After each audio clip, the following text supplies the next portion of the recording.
Star Wars Legion ist eines meiner liebsten Miniature Wargames. Ich würde sogar fast sagen, mein liebstes aktuell. Doch seitdem 2020 die Entwicklung von Star Wars Legion von Fantasy Flight Games rübergewechselt ist zu Atomic Mass Games, da hat die Community doch einige Sorgen gehabt. Denn nicht nur brach die Release-Frequenz drastisch ein, nein, auch die Schwesternsysteme, die ebenfalls rübergegangen sind zu Atomic Mass Games, hatten ein sehr tragisches Schicksal. Zuerst wurde Star Wars Armada auf Eis gelegt, dann bekam Star Wars X-Wing ein Regelsystem, das vielen SpielerInnen von den Kopf gestoßen hatte und dadurch eine große Flucht von Star Wars X-Wing begonnen hatte. Und später wurden beide Spiele 2024 auch komplett eingestellt. Dementsprechend war man bei Star Wars Legion auch nicht so sicher, ist das nächste Spiel, was eingestellt wird. Man war sehr skeptisch und auch natürlich sehr kritisch AMG, also Atomic Mass Games, gegenüber. Im Sommer 2024 kam ein richtig großes Update für Star Wars Legion raus.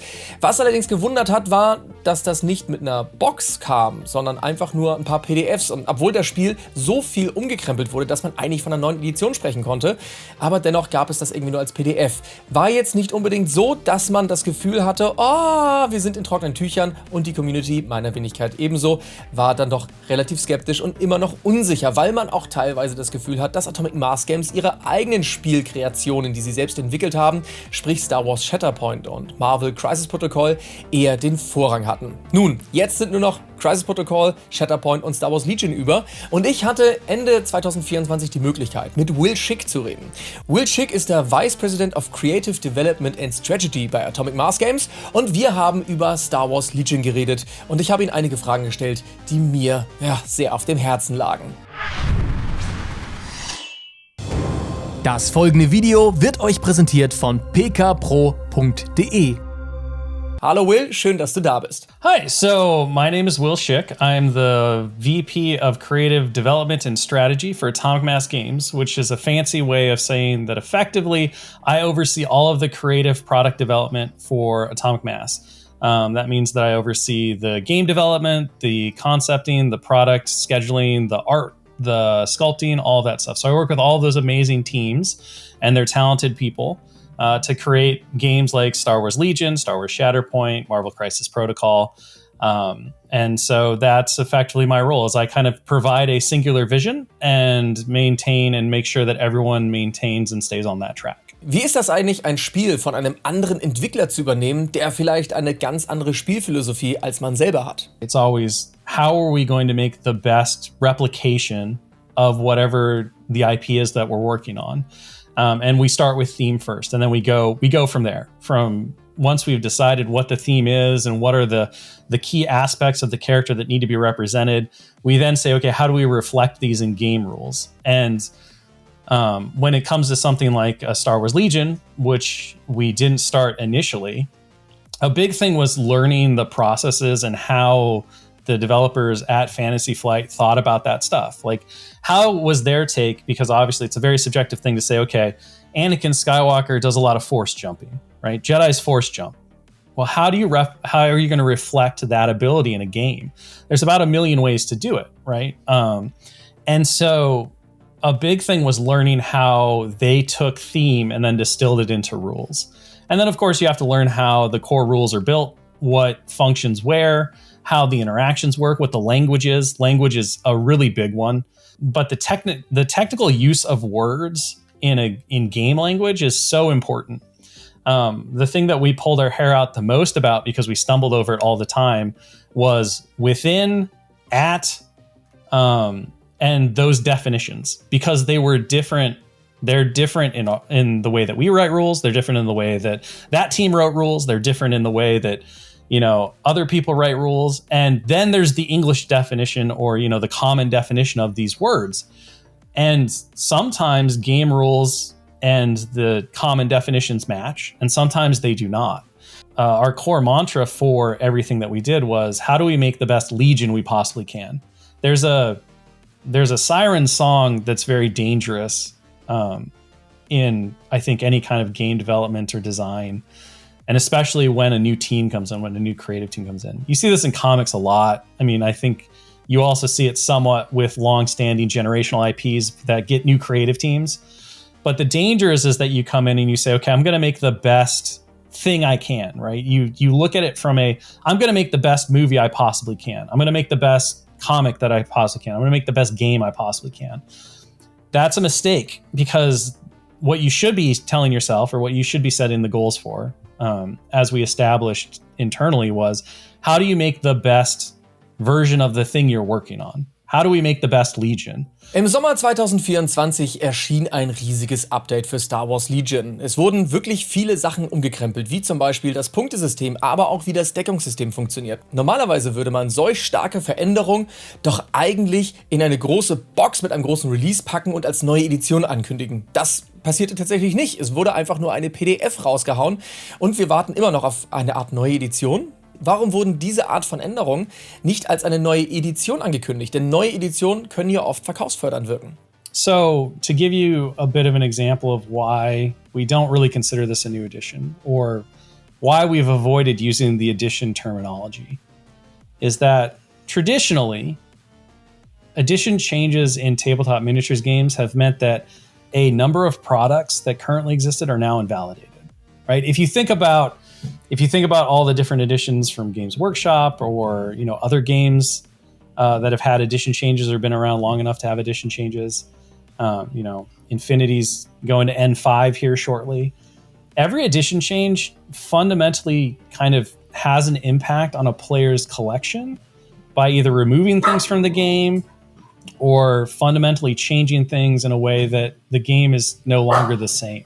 I think it's pretty fair to say that one of the things that makes people maddest or most concerned about when they hear the word edition the most is, what am I losing from my collection? What are they going to get rid of? Like, callously just strike from the record, right? Or what do I have to rebuy? And that, it's just not what this new update of Legion, this new edition of Legion, if you want to use that term, it's not what it means. But, we're combating that. And so just avoid the word, right, was kind of the stance. The size of the update that happened in July, and the fact that, those original core sets or those initial player starting points are quite old at this point, even without an update. The contents within them they're 6 years old now. And there have been not just the update that happened in July, but every update that happened before has pushed those things further and further out of date. So 100%, the initial player onboarding process, where a new player starts, needs an update, and that update is coming. And that was baked into a lot of the stuff that we're doing, right? Like moving things to multilingual, doing hard plastic resculpts of the original soft plastic stuff. That is a huge focus. It's going to be a primary thrust of a lot of the products that are going to come out next year. Updated starters and all of that stuff. I think as far as like where we are now, you're being honest with yourself and you go back and look at any online discourse or any in-person discourse, the most brought up things were Legion needs a new battle deck. It needs new mission cards because the original missions are showing their age. They're not as fun. Some of them were very abusable. It needed an update. So many of the older units don't really work anymore. They're not very useful. Like, I'd love to get them off my shelf. There needs to be a big rebalance in Legion. The community was hungry for it. They wanted it, and I think that rightfully so. You get about 5 years before a game really needs a refresh, before it needs updates and something significant to kind of set it up for success in the future, and to solve some of the growth and everything else that's happened over the last 5 years. It takes time to do this stuff. It takes internal effort, and this is no secret. The Legion release cycle has been slower this year, especially. There haven't been as many releases. And part of that is because, well, you only get one or the other, right? Like, there's a balance to be made of making new things takes a lot of development and design and testing time. Rebalancing all of the units in Legion and, looking at new battle cards and all that, it takes a lot of design, development, and testing time. And we only have so many people, and we only have so many testers, and we only ever will have so many resources. So we kind of made the best decision that we felt like we could, which was prioritizing the existing community first and accepting the fact that we might see a drop-off in acquisition of new players for a specific amount of time until we are ready and the products are available for them to be very successful and to have a great launching point. And that was kind of the Faustian bargain that we cut, which was we're going to finish all of the hard work that we've done on this big rebalance, on the new rules updates, on largely the new visual design of Legion. And we're going to give it to the player base, the existing community early, so that they can begin appreciating it now. And we're going to do that because we think it's so important that we energize the community before players start to get really disenfranchised or disillusioned, or they become bored, right? They're just like, clearly nothing's going to change. Our option was wait and do it all at once, but know that we're going to take a risk of an entire year is going to pass where we have no real recourse to fundamentally fix problems that we all agree are there, and to create an experience that is going to energize and motivate the community to want to keep playing, to be excited about the game, to want to continue to engage. And so we decided that wasn't acceptable. We decided to prioritize the existing community and to give them the work that we had done that fixed the problems we believed, based on all of our analysis, based on all of the community conversation and everything else, were in the game and needed to be addressed.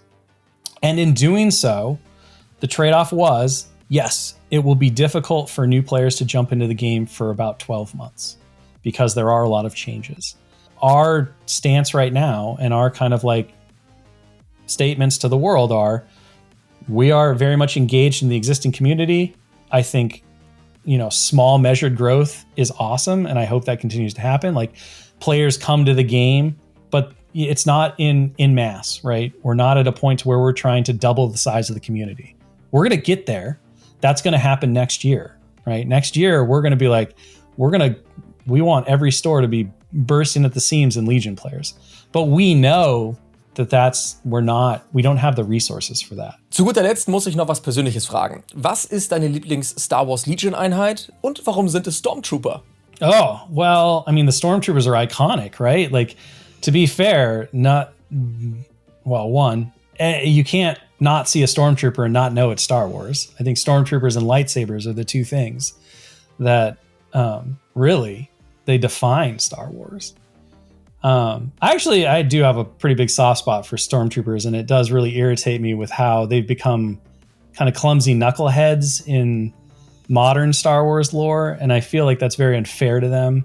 Stormtroopers are a victim of main character syndrome, in that the only time you ever really see Stormtroopers do anything, there's a main character on the screen. And of course the Stormtrooper can't beat the main character. So I think that's been conflated. Like, the more we've seen it, the more we're like, oh, they're just completely inept. But if you think about that amazing opening scene from New Hope, the first time you see Stormtroopers, they mop up. Like, 2 Stormtroopers get blasted and they wipe out the entire contingent of fleet troopers. And it's very clear that these guys are scary. Like, the fleet troopers are sweating. They look concerned. Like, they're not being like, oh, we're about to face the jokes of the galaxy, right? They know that they're not going to make it, that this is a really hopeless situation for them to be in. So I'm with you. Stormtroopers, favorite unit in Legion. I'm in. I have enjoyed painting the new hard plastic ones. They're very cool. I can't wait for people to get them. So I have to wait until next year, I think, for that. Yeah, it's like spring of next year, I think. So it's not super long, but it's coming. Danke, Will, für das Interview. Das ganze Interview ging tatsächlich über 2 Stunden. Das wäre viel zu viel, um es alles jetzt hier einfach unterzubringen. Dennoch habe ich das ganze Interview ungeschnitten hochgeladen und meinen Unterstützern auf Ko-fi zur Verfügung gestellt. Wenn euch das interessiert, dann schaut auch gerne mal bei Ko-fi vorbei. Den Link dazu findet ihr unten in der Videobeschreibung. Ab 5 € im Monat seid ihr dabei und habt dann auch Zugriff auf das komplette Interview. Danke.